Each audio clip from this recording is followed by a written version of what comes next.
phone bill interview in campaign of Gunchipai, ikam sunga Catholic priest, father, educationist le. Mission asem tampio ma huay te laga. Catholic mission sunga dinga. Father educated takle. India pumpi crisscross le khwel pumpia. Teacher orientation program hai kele. Publishing house tampi na nga isan le. Motivational speaker le khang lai te de lai gel. Ikam sunga de educated mama. Father Stephen Touthang. I hope it yeah, bukom bangin lochin James Bond bang zena. The medal of winners ji ya malai gel to ba meta gazing ji ya. Father,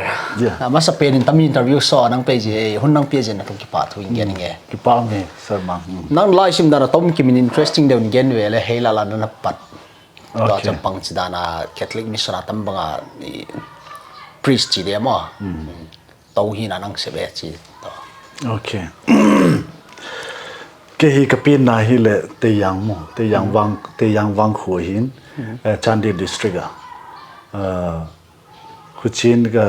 the primary school khu ka khoba kana kain no chile awan in class 3 and class 4 happen in class 10 and to St Joseph high school sugunu huwa chun kain semin class 10 ka zo in seminary priestly formation dang ma mo kang lu den chun after 12 years kum son the kumni training ka hi in 2008 asu ordained priest ka hi chu hin chu le priestly training asu class 11 12 and ki zomin chu the graduation jong ki bodin chu the spiritual orientation course 1 year chu the graduation the philosophy compulsory 3 years ya chu anin kisim thana ya chu theology kisim masanga chu Catholic priest to philosophy to compulsory philosophy kisim te chilo wa chu theology kisim sa thelo na ya chu philosophy kisim jo in 2 years practical training in center la mo school senior priest khat mo ya hin kon practical in training school and administration iti boarding dan to the parish school running dan cho kizilin na 2 years different place munchum chuma sun ki bolen chewa chu theology kumli kisimin chewa chu odin kibo Azil te ta dina ve bole mo. Lamdang kang sana khat hi tanan degree ke da hi le. He is an educationist, motivation and martial artist. Tamna meta gazing last page na biography mo. He holds doctorate in education from Rajiv Gandhi Central University, Itanagar, Arunachal Pradesh. Besides the master's degree in English, education, sociology, M.Ed, and also clear national eligibility test conducted by University Grant Commission, UGC. He is also the director of Catholic Educational Society, Manipur, and also the principal of prestigious Catholic school, Kanchipur, Imphal. Na biography simle huwag siya thawla mo. Pating gen masangin kung fu nang so na ako na Catholic priest pito na father punto hoy tanang bolta tan jet ling so na makang chi man hey sunga na so ya kumi bang si viral kaya khu than lon program youth program na yo mo wa final nya khu youth camp kinin final nya khu showing bolen chi hu ya khu ka bol me le me kan asimana ka pen na viral ka na viral di follow viral di ka follow mo hi banga kamu chang viral in tun mun jau sa mi nang thei khoi mo silong na yung adida the priest dressed to hi aku mi Catholic na yo sen na thei la alung tha se kung fu pi dang so le saulin su da ta kan na puan la khala nang so ta chu gang thau le mo che che kung fu na jil mo bang ki na jil ke apen ku systematic ta pen hi seng lo hi wa crash course ta wa kana bolin mo na priest hi cha siampu na sil masana lud mo ka jil zo siampu na hi po na jil simple ka hi mi no na jil mo nang mal mo siam to mi no ya kumbang za bil jil bang bang za tan na tu dan pen mo zo lo hi le yong bang kada instructional certificate pen ai ki pe mo okay bang ja na jil na church member ten ngai dan kum khasil Bruce Lee bang wow cha peta su pai ke pen ko thadum na ka nei mo high school apena ka ne apena kung fu na lunglut ka kung fu na lunglut ko kung fu master day Huh? Ko yan day daw kung fu ko yan na idol daw. Kung fu khu like Donnie Jen. Okay. Mo ama khu Namil lo kimbang sim na karum tau. ama martial arts ka de. Okay. Well done. Bruce Lee te dang dang sim na hila yung Donnie Jen style khu ka de mo.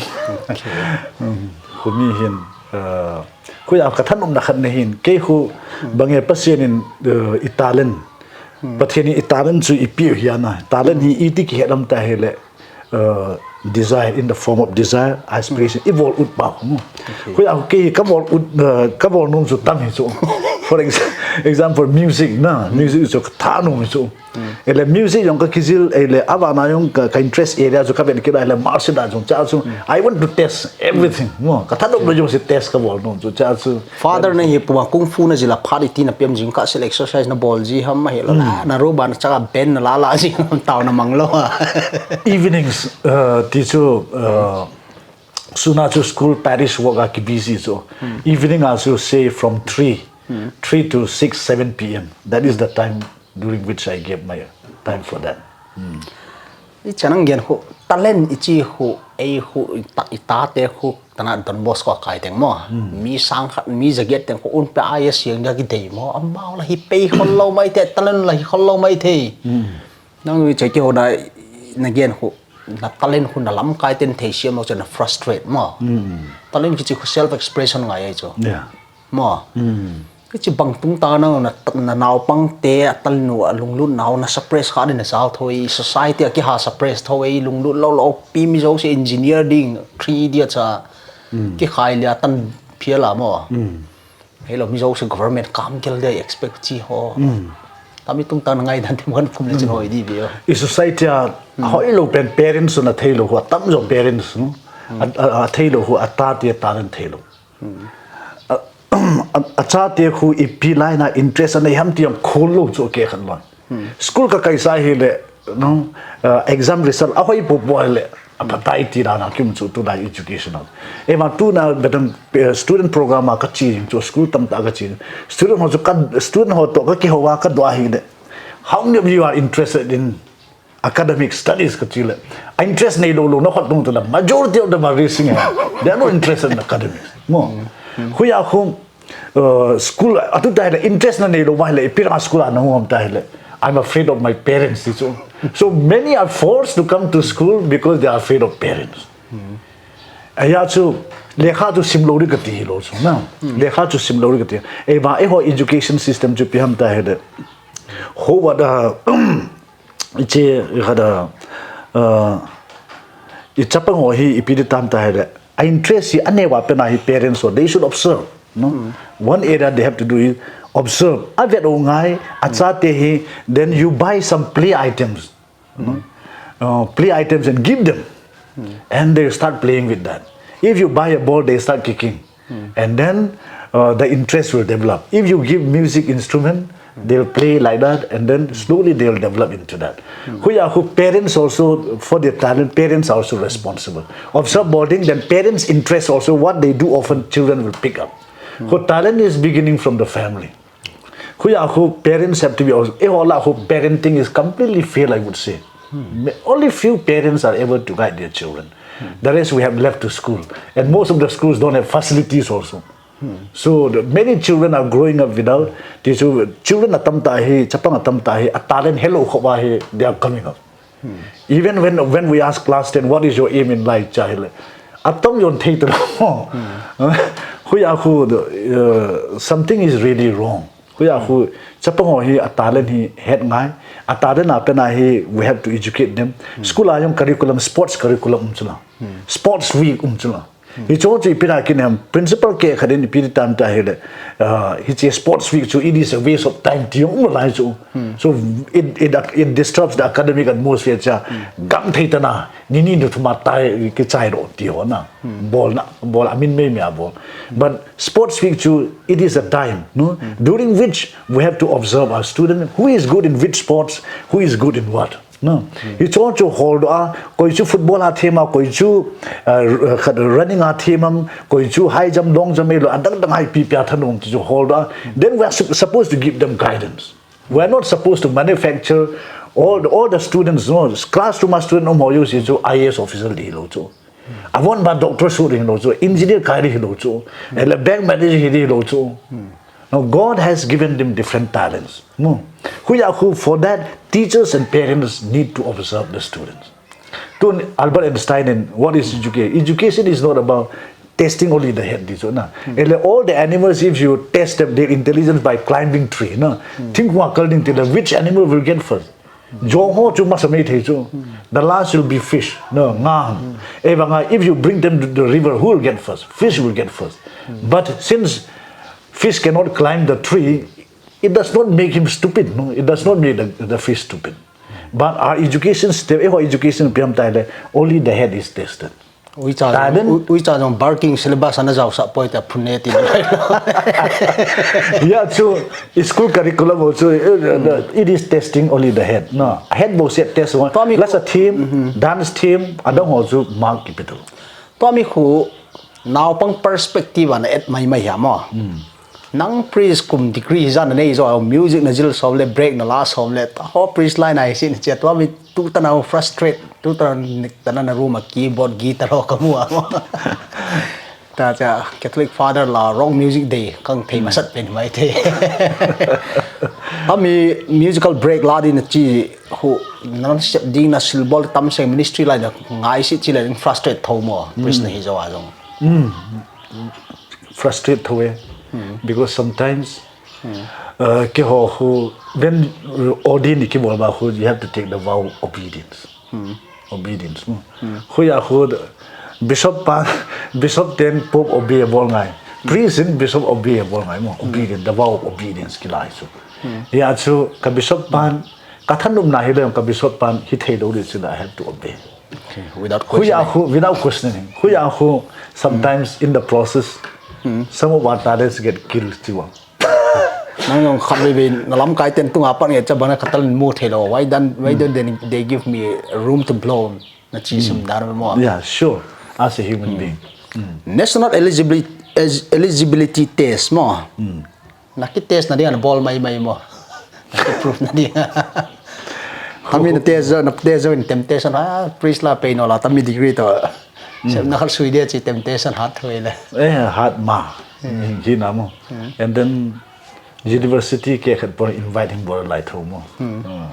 alol le lifestyle li ngai to le so mi ngi na mo bang hele na commitment an follow to pin bang chidana degree hiza pi bang na chila hi English master in English education sociology and MEd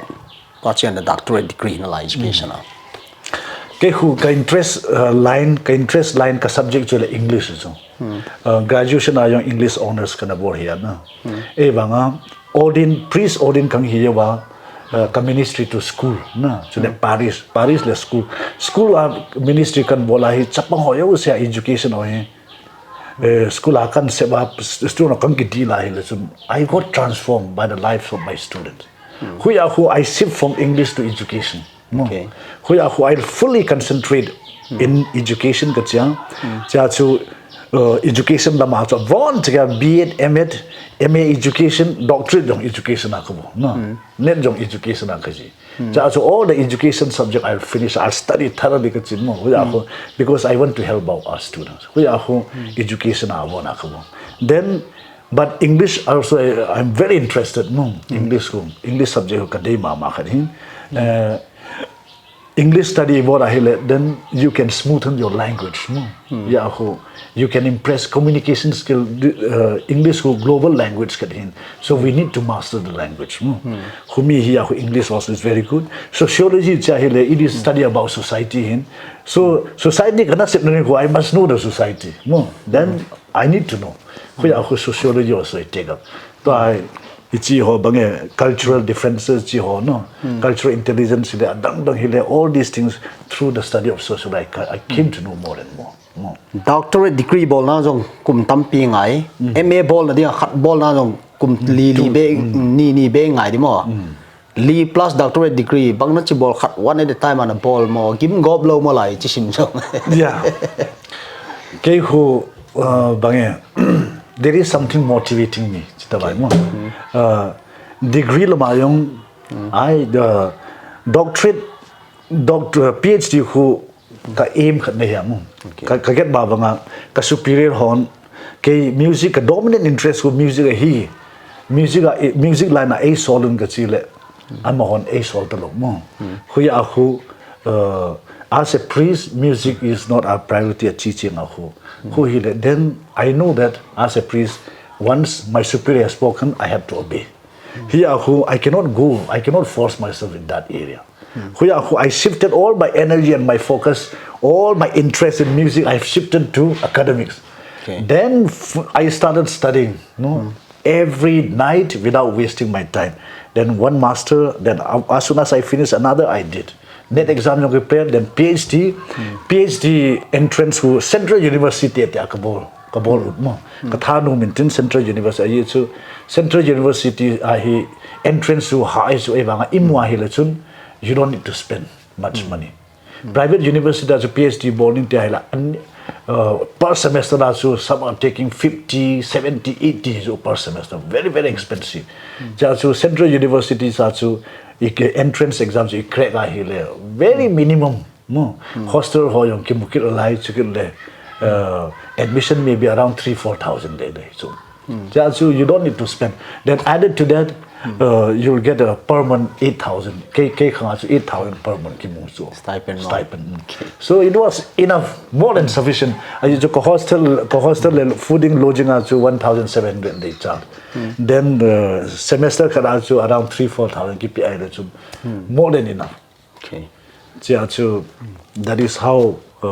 I studied different subjects and PhD entrance kamu masang also without rest. One after another mo. Master degree yung journalism ayong kanala admission mo. Kanala and kumi pen exam total aji pen PhD entrance kamu taya so kanatalo. Journalism yung lung na do thaw mo. Yeah, kalung na dun. Interesting thaw le. Touthang he has passion for motivating young people and therefore he tirelessly conduct programs on motivation, personality development, career counseling, goal setting and substance abuse. Kami go elawa India pumpi ale mun tuam teacher orientation program education ko na specialized na hin.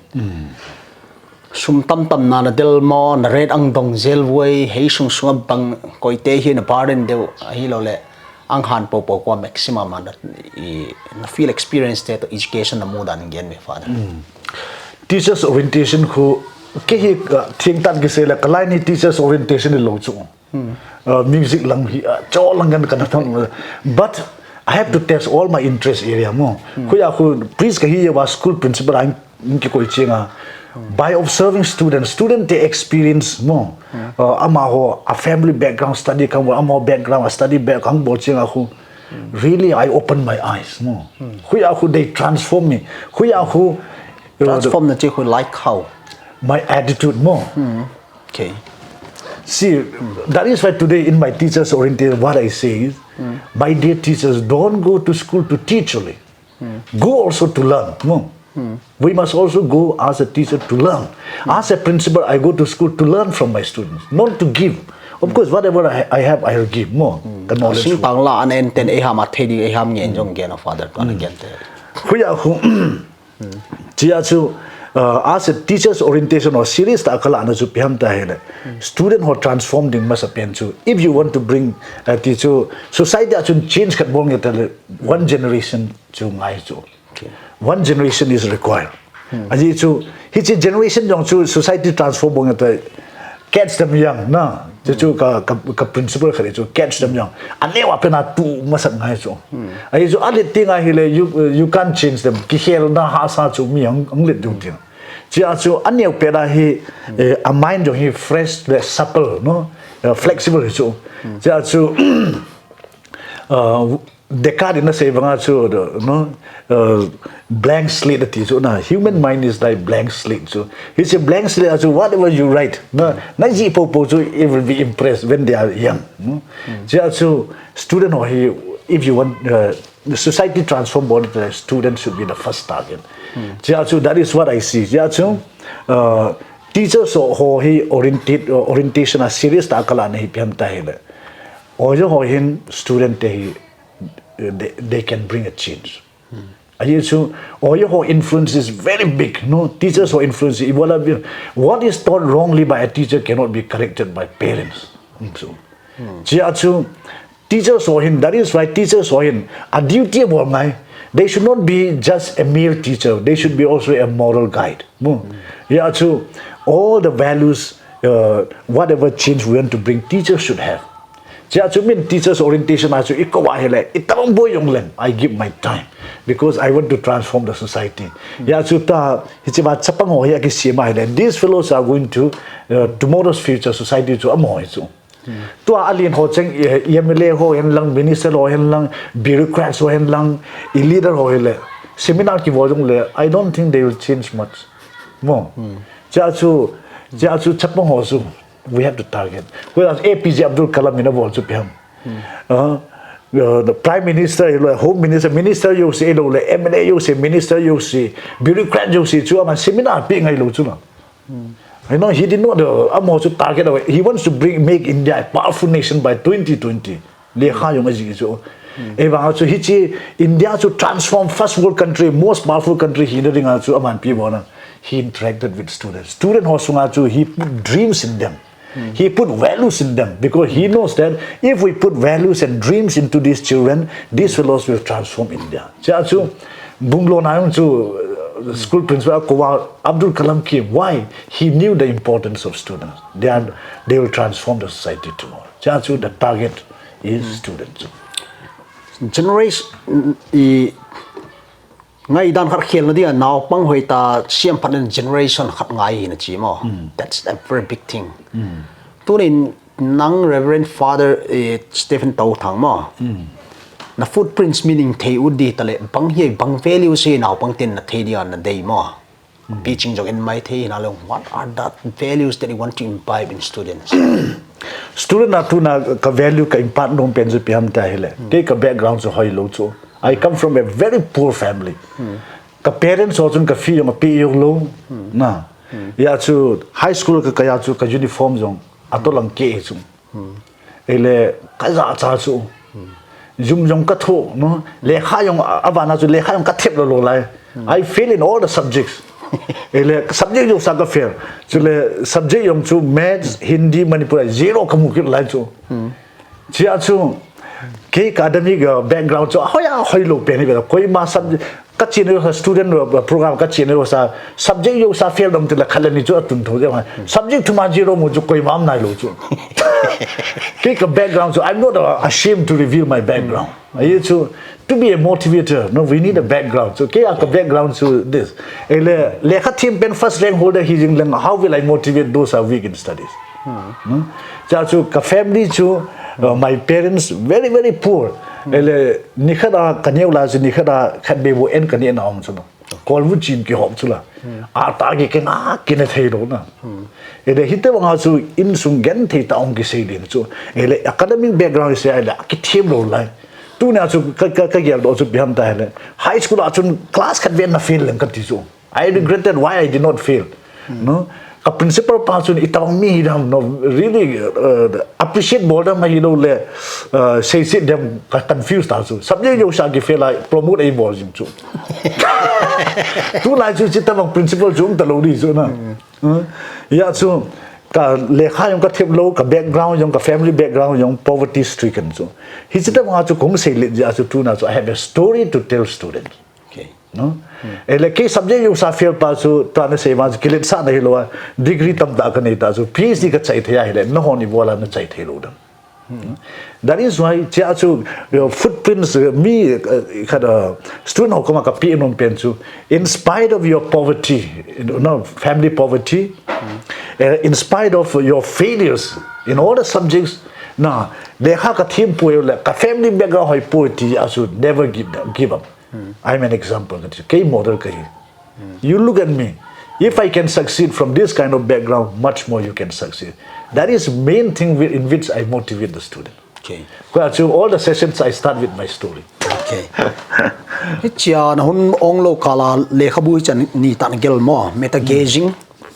Tammi meta gazing medal of winners. Tammi te ko motivational speech le hilo le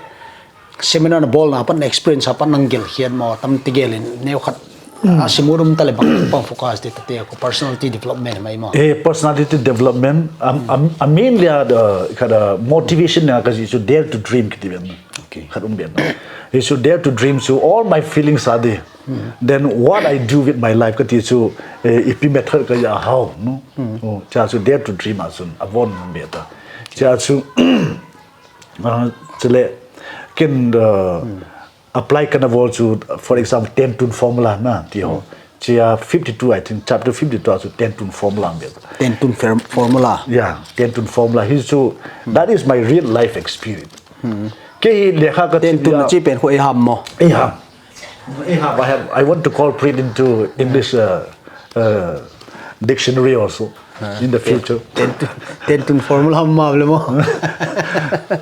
10-tune this ball 10-tune no sim 10-tune ding na to hong to 10-tune ding whether rain or sunshine never give up no because 10-tune so in applied wording I hele whether you are coming from your atiso naikiu sanghi yong le with effort you can beat others. My case is the classic example kita lihat. Ke lekha ka thim ya so I'm able to write books I lo success ka hilo so ke jo just by pure effort. By pure effort. Just you lekha team lo hoi lo la background hoi lo so with effort you can beat even the cleverest. Kanchipur Catholic Center la to pi pen. Sing noi mi oi corruption e koi ma jong lut ngam lo revolution nang bol dan le nang change dan system le galin tu kha dan tom kimin gen la chen le mo pa. Kanchipur so ka experience fata kha jong hin na chule Kanchipur kong lu da hi Catholic Education Society director jong kan pu na ele director kan pu lim lama hi ke ho school service rules and condition or hi for many years na so ta hi revise na ki bol lo chu ke hon initiative kan la cha su loi le pai ho to kan bola revise kan bola ba hi le Kanchipur school hi a danger dan chu ta bam ta father khat na ki tham su na awana khat jong na ki ka mi chu chale chalaya hu thing no mi ho influence ha chu mu to give up beta influence na khun na system ko ya so thiljong father te hon principal ande dia na bol thelo ate kana chu oya jong chu ke khat loi chu aso pia sangam jong na thing noi ki ta chana Untouchable. chita bang chu ya chu ama sa principal chu ma chana bol ngam lo service rule ho impose bol ngam lo ama thu thwa ki ran hi chu Finance jong hoi da manipulate ball mai. ya admission jong mi ki chu hi chu admission jong chu mi ki chu in tin cha chu minister hall ai lo le na CSO thing no mi music ki chu 350 student la ring hi admission application hi 1500 ong chu cha chu 350 chu akila ya wa chu adang ang jong lo ho chu thing no mi CSO lo le andang minister hong to pass ha chu chứ phát được cái thấy đó cái giam đó gì Lâu đi à chứ ta bằng pressure cho hình tin cha su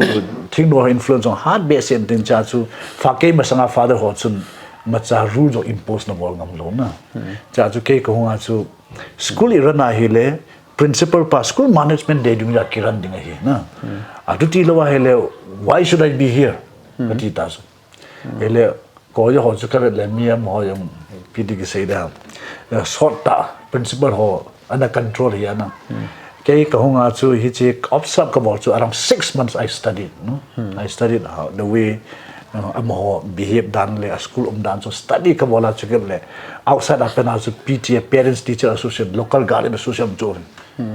that influence even van drivers are asking for quota so near am boy ran chu am on pressure bol lai ni pi lo wa la van kan lo de chu chen dia chu pressure lo mi chu le che fa da chu service rule ho yo se chu revise ka bol ke man ka hap thei chan ka hap kin da chu cha ka hap jo wa chu ko yo ho chu staff meeting ko la sign ka bol circuit renew all the service rules ke ka nga ke pena we are going to follow these service rules katiana service rules impose ka bol da ya chu it's a service rule du ya he na bon chawa na na to do it's a service rules a condition no ya me o sin it to chi do it's a rule bala hu na hin tonga ma hele no I'm going to catch ka ti da koi itin fire am koi amao itin fire godam na eh cha chu ke ma sanga chu retirement age wala zo e ba nga chu amo chu na kinong am lo na ke khong chu observe ka bol ki doi to lo soft di la change warning ka hi thei lo I mean all the non violent means kaya ma ki doi to lo che fa da chu service rules renew ka bol sa sign ka bol sa tu na ke pena hi che rule dung ju ya rule kal wala hong cha la ka tham ding ne rule dung ya ka tham ding ne ba ti da cha chu ke zila cha yom ka nei pui na ya chu I have nothing to lose ka ti da in this world na tha dum le ni that win e pi na lo dum le ni lo win e ba nga till the last drop of my blood na condition but khadom lai sa chu ka principle le ka values ka chi pi ding ti da ka ti la mo ma ti yaw na china ki pena chu ru dum ya kan tham ta chu khat be ai khat amasa a senior most pen pa chu ama chu admission ho jang bona control chu hele am ho ni ja de ngawang chu no ha na admission khada chu sumi jan jan na kilaw chu tu tia hele chun tam ta chu am ho poke ra chi chu na ele che fa da chu ama pen chu retirement kan pi ta chu retirement afat kum get kum ko lang bala na to re chu chu retirement letter ka pi le cha chu nom ta lo hoyo si senior pen ya chu kho ba pam lang ki ho ba cha chu ipian bol tam te le ama hi e khada retirement na letter hi da pi lo you have to extend it does extend na bo ngai ti e de che fa ra chu ka long ha termination letter ka pi ta termination letter ka pi le wa bre pressure hung ta na thing mi open na chu ken le cs open up pressure hung ta kyung thei ta lo che fa ra chu e ho cookie chin te ki ta ta ibang phat na chu IPS officer na ki tam de na DGP ong LM khote hi lai ta chu cha chu ama ko man direct ama ko ga lu da sir look sit time security ne pin na my life is under threat ka ti da ka ti la man police li issue what da the police li to get up ka to sa mi hong lu jo se school Catholic school kan jo hong lu jo se check na boarding ka head in lu sal ka ti ho na lu sa dang lu sa ja pa hong lu the to so sunga ju ka git pum ta ja ju amoni mai lo the to a ba na yom tamil kan bola ba na yom li mi thum mi li tamil kan bo yo chu hong ki cha ta chu na reform man thom kan chu reform ka bol me na chule retire chi lo ho yo retire o na ka pia ya chu tan su ngim sa ra hele ta hum boi thu hum boi chu che ho ma chu ram ba ya hong pangwa nang chun hol yong ham he chin la chu thad ni la chu sei de detail je ben chi chungai no thad ni la chu oja tamil kan bol ho loi chu amo hum lam kaya amo mi ho to cha chu eng bulu ba ke chu ka security ho yong chu bon ba uniform le arms ma me ai bang mi tam le se fat mo chu ka security ho chu fa da dang ki sel ta le ti chu cha chu ke yong sister ten la ka ki sel ta na ang lu ba ke in hol pe ta an hol le ka security ho chu father pa mon chu ma program a chi ro he ti da cha chu I hol ta lo chu I program ka chi ya chu head thong chu ya chu cha chu kana so cha tu ti lo hi le e ki fet do le chu no ha chu ya chu ni ve hin te u chin la so ho in a halo chile nang nom ho na halwa cho ni ke chu system te la ko na mi san vel hong divan hen dan report mi izat chat bang su ke ra da mi chu dim chu no ho in ki hala cho ho in dang ki hal thu ki jata mem fala chia chu pai te beng la chu boi ta ti chu what up update na mo update ke ma chule Manipur University of Boita na e chu Manipur University Amy student ha chun phone in bolo chu father Amy bo ke hol ta hi chun nang jong na ching then te cha chu ke kam mut ta na in mai dang ka ba de de cha chu chom kha yo chu ka ge hum ki son pe ta mi hum ya mi chu number chu ya de ki sei the lo na compound chu mi dim jing ta chu char so hal pe yo char so hal sister te no hong check din ki chan man thom ki chat tho e ma chin la chu piam pathin yong em piam ka ki chat ve lo chu chila yana ki sel chu tin hong escape do ham cha ka ki sel chu amo hi athip phada hi karum bai ka document hobe kila ro nya ta khong na phone ka bole ka sir achi ta ve ti achi ta ve tin cha su khong karum ma khalu le thilo ka document ka su to le group ani na pa hong lut ki ta su ge ra hong pen ta che fa ka sir fa ti ju ke ong ka jam ki ta su ka jam tin cha su school la ka ki sel ta ai jo school hi hal po vin de ti jo thu ka ya chana school cho cha te ho kai na ya chana cha jo school la ka ki sel jo ani ve na jo ele pung cha chu dgp pa phone ka bol la phone chi to lo kle khong sa ju phone ka bol la phone online tin kin jong ni ki thu pi thel odam ta ka se da man father ho ya no mum tin tin chu in ka ki sel do in sister te na ko me na phat inam ta ka phanai ka ta da na phat bo po la ho po adam to su sit no su ta ke yong I'm helpless ti ta su na cha chu che pha da chu lam pim to lo ele ko si pa ka area o si pa phone ka bola hung dang e te hung o mong to lo ele ama yong ki cha me the na mo mi cha chu jing ka lam pung thuma hung leng lut amo yong se chi na man hung leng lut a cha ki go min ta ka ki da MJ army ke ma in tha lo okay army army ke ma MJ chu jing ka ma ta ju fa se ma la ta fa se ma la chu ri khada police officer khat khet pio khat no me na me le ma ama chu contact aman bishop house sai tha bishop house ayong chu jan ni ka gi kit le nom kit le na man di bukra chu cha chu man di bukra pe na chu father teo khat dimapur langa china chu hung len na hung ele sek ma era chu mi koi mam pui de sun thiba chu security ya lwai tol ke ro ta chu nang chu ti za dum tho as ti za dum tho chu cha chu ka chiu le we can fading a ke la hu army convoy khat do min tu a ke ka la kong ke ro ka chiu chu le sek mai pham sa to mo ke na ro git ta na cha chu ke mo ngam kong leo ta thiên lung se la chu koi ma no lo na bi bi sang pham gặp như phải cần phao ra cho phao muốn nào quả không chi Imphal an to narrative hi nanung vet kit ti le holocaust on lai Jewish ki han didan hoin namu thei thon yeah story ngai sa chu ta chu gim nei thoi na gim nei ai chu anunga hi ipiritam ta hi le anunga hi thu kala hi le consistent te hon peace em ta hi le ke convent langa pena khong su light wa hi chu ba anu langa chu mi lung lai chu building thang sa higher secondary building na chila su umo chu e ba amo su ei mu lo chu okay that means God's hand was there na cha chu ei mu lo chule ko je ho WhatsApp group ban su apalo lo na ki ji tho dan su ke chu thu chu okay cha chu I came to know that I was really targeted tu ni chana traumatized na hin lai ji thom victim tam ta chun sei ngam lo di hana midang tam pi jong koi ho ha traumatized pen dem rap victim jong kim ki hal le jong khut le keng bai jong sa sema ki sem jong ta sa him wa phaya kro nu si lifestyle up rap change na phai khopi so dam so di ki sal tha thoi le lew nei lo lam ka pok pil thong shifting mong hin na to chung seismic shifting ti shifting mai la thin na thin hot je hin chi chung chang a hi nang experience le midang hon jong na healing na nei the kha le tin overcome am ki ha chu pathil lung si la chu chin la chu kalung chu ki chat na ki lo chu ei ba anunga thu kan nung za le na ti je ka ti je so traumatized slowly ka hi chu thing ta chu ele chom khan chu ke yong anxiety tham ka nei tho na ka het lo ka recall ai le na et chifa da chu break ta banga assam langa chu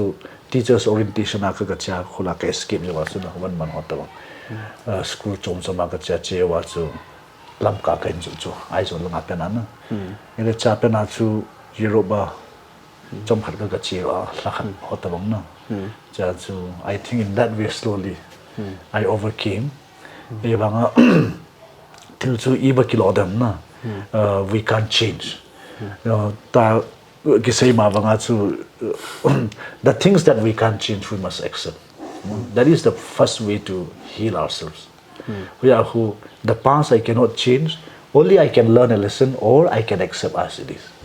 accept ka ki bola it's okay na kan nei ka go ho yo so achom ho chu na ka ru coffee sa thil yo si ba chlaya cover an hori lakhat man min an present pe mangtam James Bond dress or bona mangna na personal belonging ke thil jong tam ta na la mang tao chang but it's okay ai chu me a ngai chan ji ba ki lao chu la chu experience chu chan talena father India gamahi orientation program state is an chitam state is mainly I focus on northeast okay northeast northeast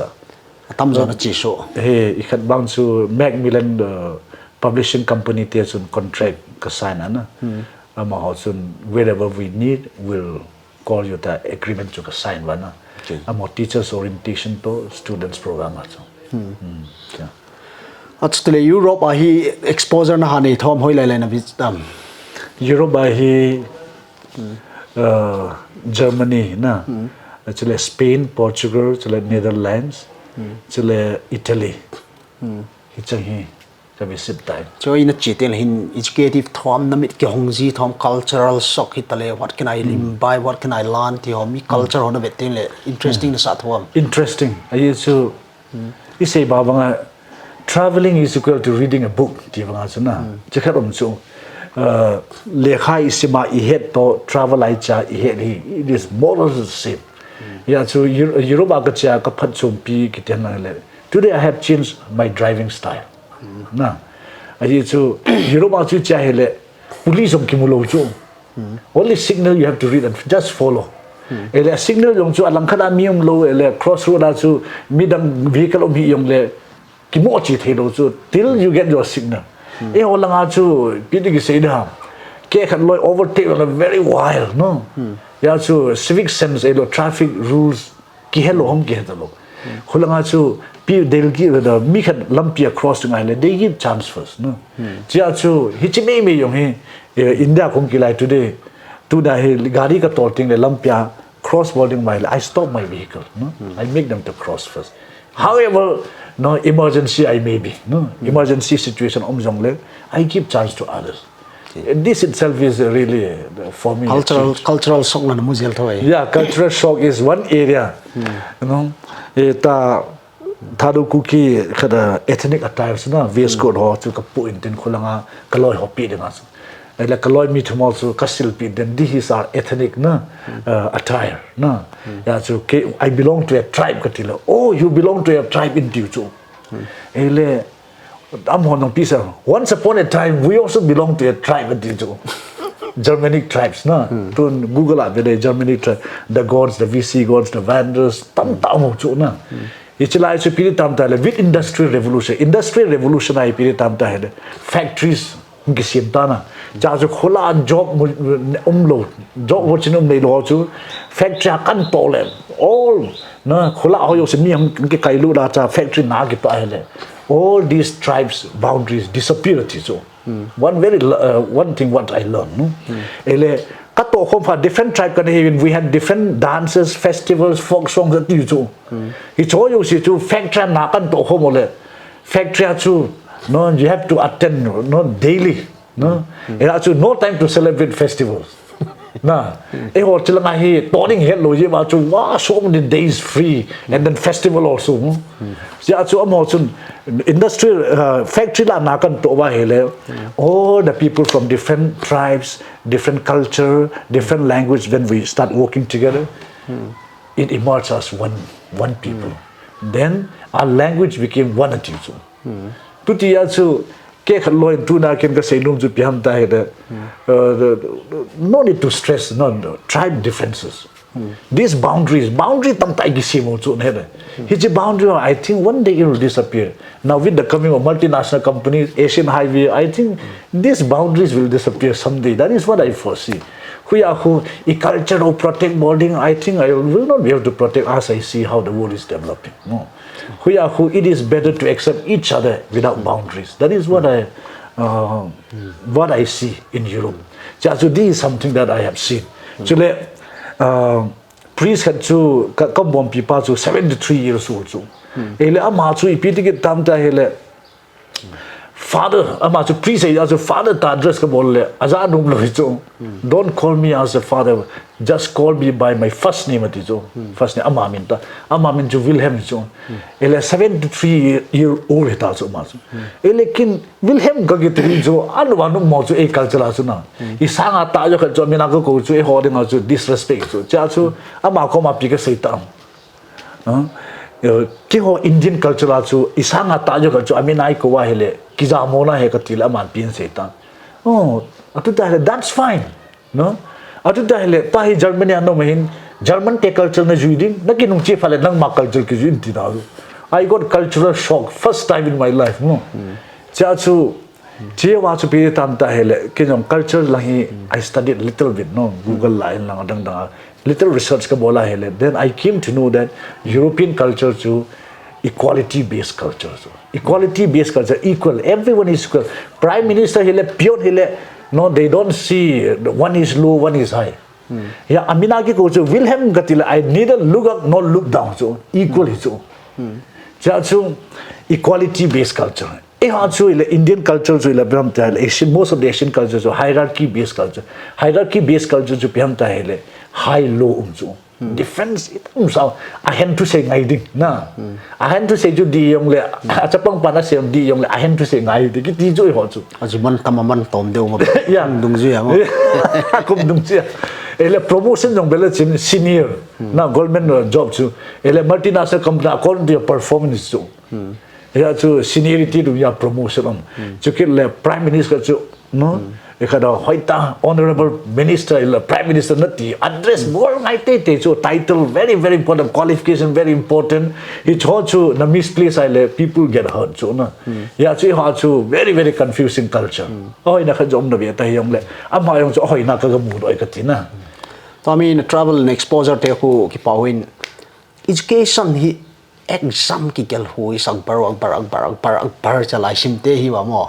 rod by heart gam tang te tan chen education system hel ud hoi na sa jail thoile hel ud mama oi hel chu ngai mama na ja chu in my own capacity mo teachers orientation hele student ta hele I'm also trying my best na ai chu I ho education system hi kasai ma banga chu education system only head testing hi chu value sum talo heart is not trained only the head is trained so India hi education system in our education system in it is producing the best brains mo IIT hum pass who direct they get a job in America no yeah so the best brains IIT ele icho chu pi tam ta le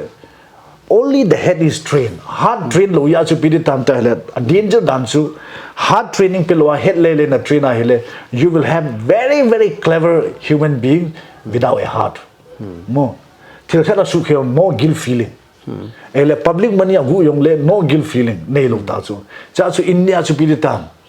we have produced many highly intelligent people without morality chu ta cha chu tu na mi khat minister ham kaya MLA ham kaya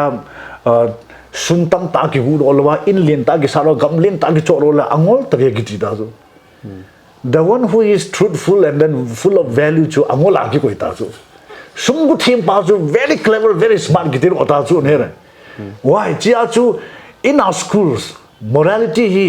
we are no more teaching students values ki sun ki hil talo ke khalo moral science hi ape ro ta chu kutia chu I say ke hi Catholic Education Society director ka hi na so I impose moral science ele moral science chu very insignificant subject akisim ki ta chu na ele curriculum am vela chin Manipur board and class 10 exam moral science um talo chu cha chu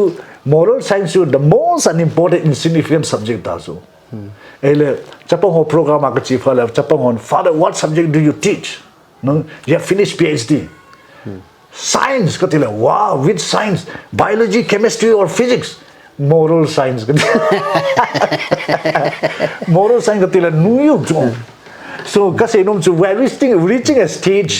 at which we are laughing at moral values ta tu na chu society chu mi kha chu aphana athu dia hela angol tabe gitiro dan chu kilo yeah so cha chu we are heading towards a valueless society today. So education system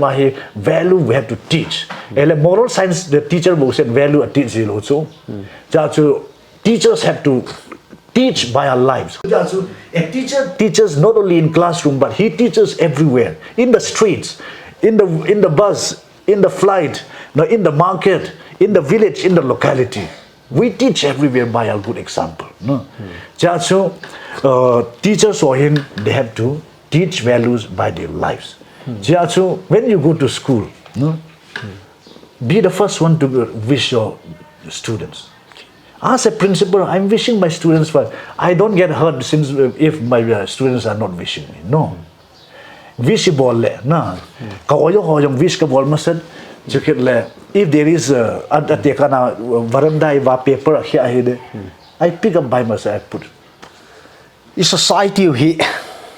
education in Catholic school suk nuang hoi tak ki hal ta mi azong na fundraising. Sum nem pi khat hin na puan an ngeding in tan hoi kasama. Kami gue lo kan cepur jang Asia ta to hi ut la lawa khozani val bang ki hal ta bien ja thum val displace la singa ki tambang din munayo muhi leadership fail GOA society na pedi le tabang ayum di hey ta te revolution bang si bol di tu lai ten in leadership what time leader in a boy Mao Zedong te hi le revolution is ta te to na study chen hi I mona hun nei jel thoi le father. In society,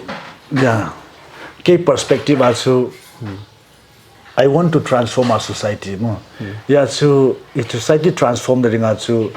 it has to begin from the classroom. Now, so teachers' orientation, so I take it as very very important. No, so student also, I can transform the way we are going to have good leaders tomorrow. No. To natural leadership, the society present leadership but I have nothing to judge about our leaders. But a leader as soon as leader the first attitude one should have mean unading to society instead of society position unless if I don't have I better sit down. Leadership position also. I will be trying to grab from others. I'm not a leader. Especially in such a trying times. Leader hoyong chu atam jo chu most of them were in the school. Teachers take all of them, even our senior, our present leaders, all have gone through the life of a teacher. Classroom class 10 pass at least few classes they were in the classroom. If we could put some values into them, today I think they'll be afraid to cheat. Values we have to plant at a young age too. Teachers hoyong teachers take whatever happens in the society you are responsible ka teacher. Hitler in Pivolam German we are the superior race the best race race Haren walk German terms Haren walk the best race or the superior race. He chose German people, German he best race I don't think German there are many other good human beings and better races also than Germans. He introduced in the school. German school we are the superior race. School curriculum asim many of them joined Hitler's army. Army they are with an ideology. An army with an ideology and an army without an ideology, which will be stronger? An army which has got a purpose to fight will always win. It is not number. Hitler chu a powerful na chu chu ni chu ele hi chi ya chu chilai ta Germany ya chu piritam ta hele the biggest minority community was the Jews ele Jew ho chu tam pe ni chu ele Jew ho chu hi chi ta German te tam jo hin one generation unform ho chu now they all believe ta seno chu biam ta German te hi we are superior to all other race te chu alung sung ma ki khum ta chu chia chu alung sung ma ki khum ta ya chu ta Jew miti ho chu Germany si chu atam pen hi ba so mo quick notice ki bida you have to leave this country no ele Jew te chu every field they are doing well no business and ip hong le no even scientists le most of them are Jews no America chu Jews are very powerful there no billionaire le andang no ya chu influence the Jewish influence is very strong that chu among ta Israel that did be chu that is one factor no cha chu Jew mite chu achen dana hile they will get intermarried chum di chula intermarried chuma hile German te chu the pure blood will become impure just because of that belief more than 6 million Jews were eliminated chu cha chu soldier with that ideology cha chu Hitler in a society army o si alunga ki khelna chu he started in the school chilai jangsana kan interrupt nom na sei nom nil jang le mother Hitler in who Aryan supremacy zanga Jewish day ani hilet bole chi ai an army with ideology na chia I kam so sing noi mi da le group somni val ta umai cho ta ten ideology nei na wo I hi lo le tam te ideology hu building in car hoile bong sa gop ne sa reformation bol le za da do ma ka te sia mo le hu tam ja mu dan cho ya mo atam ja chu ke ve dana chu ideology he clear akamulo ideology nei me the ba so clarity is not there no clarity chu umlo chu clarity chu ma hele you'll have the followers who are really with that no me em khan chu purpose aim goal destination ipya hele cheating hi tell sun they'll be ready to die for that cause clear cut goal clarity of the goal is very important objective clear ta nei ngai ele hi chu a leader hon athi pingam ngai chula a leader hon thi pingam ngai hi chi mursu na nga chi ideology mursu na so let me be the first one to die no problem atya amon ading changya bala ko anung ji lo di all will follow el anung ju yo so thingam gan changya sur nobody will beat us no koi man izo lo do chu khula chu we need leaders with very very clear ideology especially in wartime hile even if we want a separate state hile bang hile clarity has to be there society yet chen hi thakat tu ki mo hen hi sa somewhere someone thinkers mo Chinese revolution Mao Zedong hapan ki pan se Guevara in Cuba hi lo le bange I mun tom te yet chen hi revolutionist ta ma hasom le khat sungi cha annihilation hi lo le program chu e mo ai lo ethnic cleansing nam su mang ne ki ta tu ni tanin hi lam kai hoi jong ki nei the sia a Mao Zedong te ha gao a Bible ate gen non da bai mo a Mao Zedong te ha gao mo hi lo le revolutionist to pi ta te ha gao ngai hoi thona sai le tu lai ta bang chi society bang transform di ya ngai no tu ne Anglo Cookie War na itiwa war heroes tam ta ne yo salana ate kana en jakhu mul khu elo le tin tong na elo le raja go khu thang ti bai na amo yo sia statue chu mun chung trai tao so le evolai volo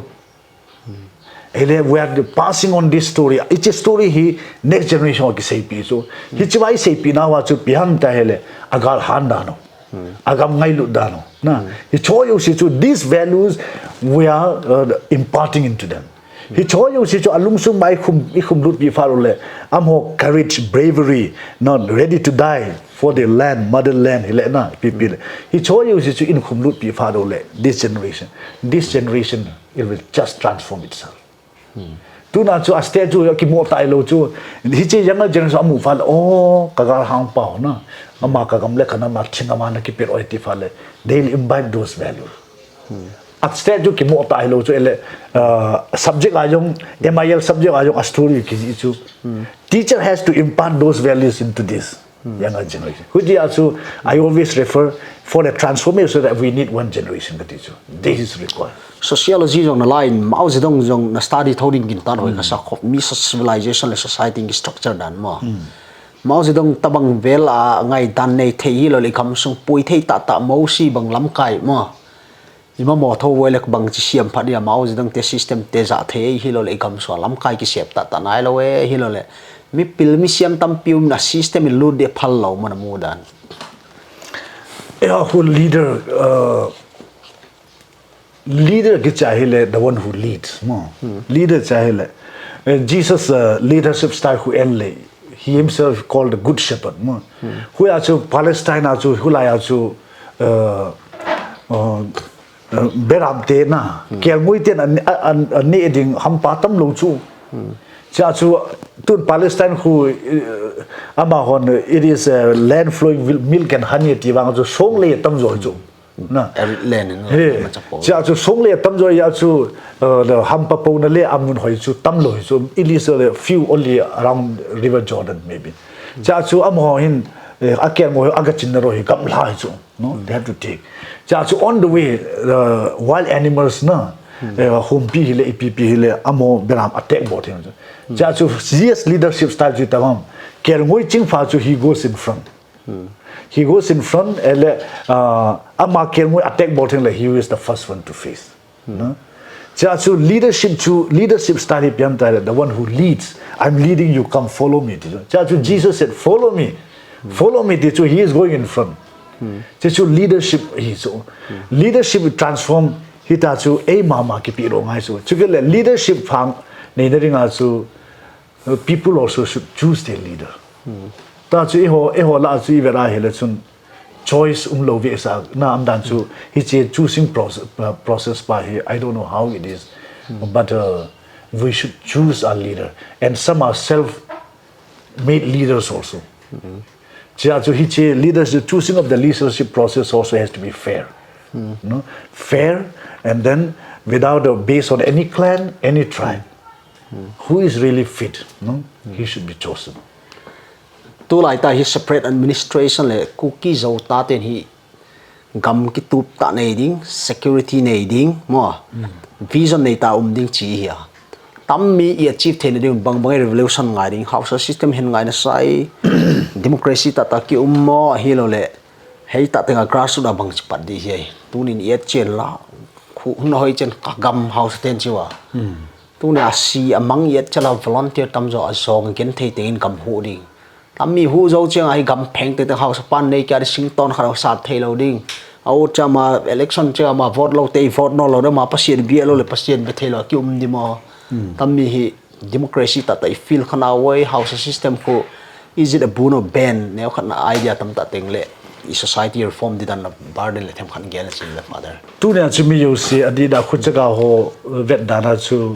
how so he it has become a burden chu na e wanga chu how sakiti e ho ku ki te administrative line khat na administrative system khani chu e wanga chu how sat ki hi ti la chu khan khunun khunum hi chu khan khunun khu mai le khan khu chu ta alam kai ho sa ki ton khan khu na thoi chu na khumi ten nun khu am dan chu gati na give and take hi chu ele chila chu khan khu nun khu nom chu tu la chu khan khu nun khum ta lo chu a hi chu democracy a phalo khan chu piam ta hele scheme tam ta mi chu na scheme tam ta hong pa chu mi u si kilo si dia chu ele a ho sa pan a khumi te a chan ning ro chan sa ta lo chahi the gap becomes wider and wider so le agam jong hi lin ta hiya aman ti lai khan khunun khu practice bol to lowa khan khu practice bol to lowa khada authority khat vi le bol chu na ya chu ke ka thu mang lo lo po thang ta le hoi lam ka jun ni cha chu thing la chu pa ta chi the lo ya pa tai chi sa na naw chu ilong cha chu tu ni chu pyam ta hele ho sat ki bai hop thim lo ya chu we have reached this stage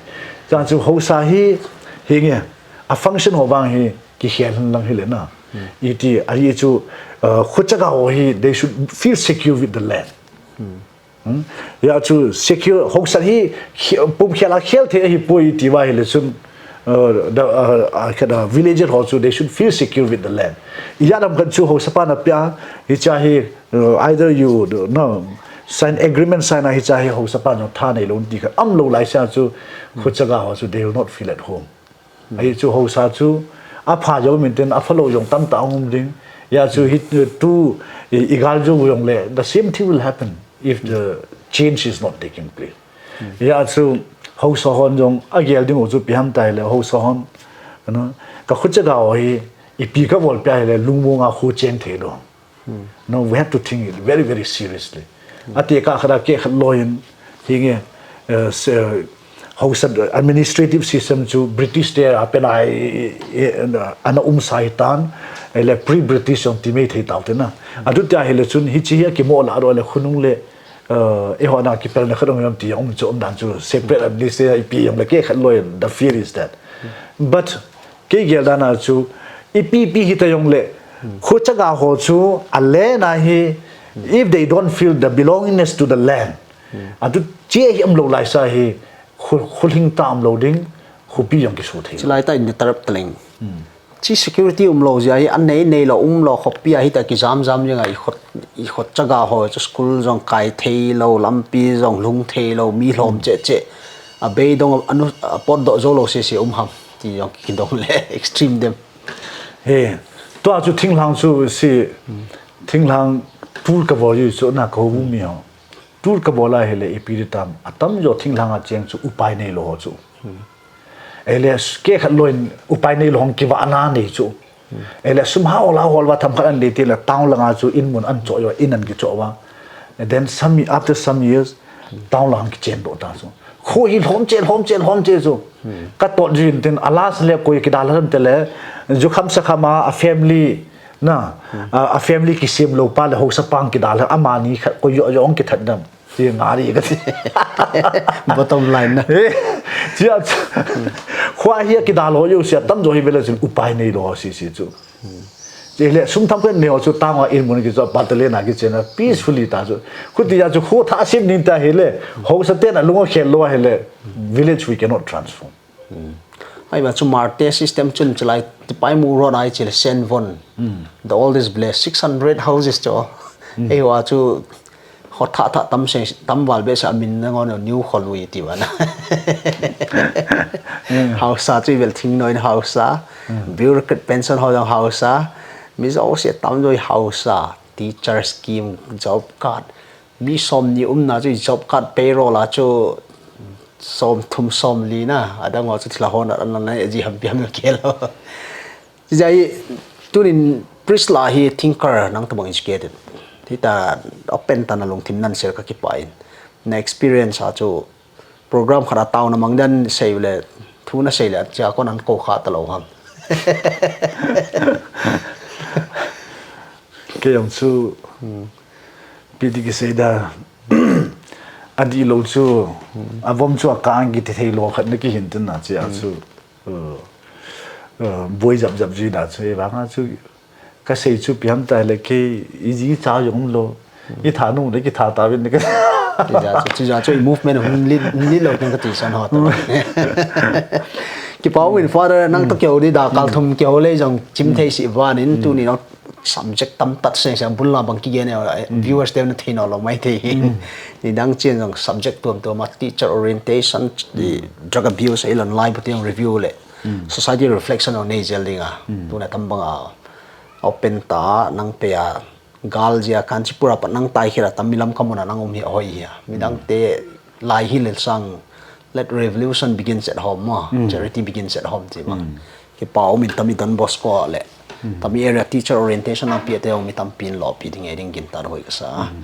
na sil bol te to pi thei ma ma tu na hon nang pi jen tong ki pa last message gen nun na nei nei pa da tom ki min ki pau me salmang nang jong nang to hi hoi ma ma jing in e ho society adinga awareness campaign hoi tan na volin na mi yo si mi chum thu do nan nei in chule na interview bol da nyong mi yang yo si on thei alum thei na hi min na sei phama ma jing kim jong kan ki pa pi ye sun hung pon thoin lang nam try yong change na om na ding in kim jong taw na hin gel do in katin chule khan la khat ki support tu jing tin the society apat na ding chule kin last message sa ka say num pen chi piam ta hele try boundaries chule boundaries or let us remove no boundaries or boundaries to is same like so you can have so many boundaries your cultural boundaries na cultural tribe boundary linguistic boundary na ke paul le ka thori ti na lo religious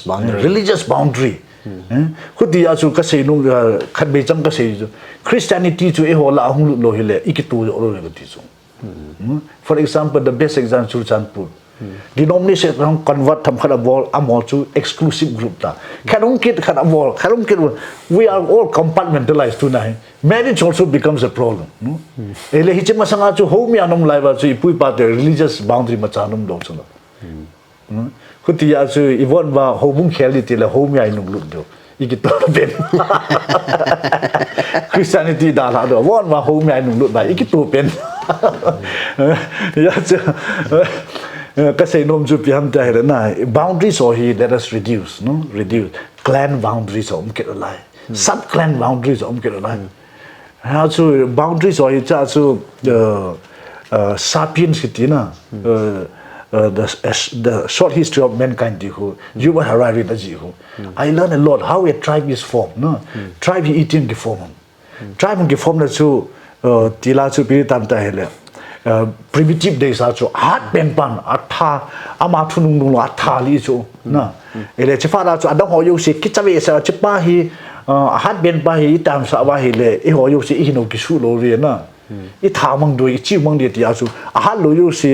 hong ki tho khom ba hat ma so ta ga bo la tha lo ta so ja so this they joined together this became a tribe so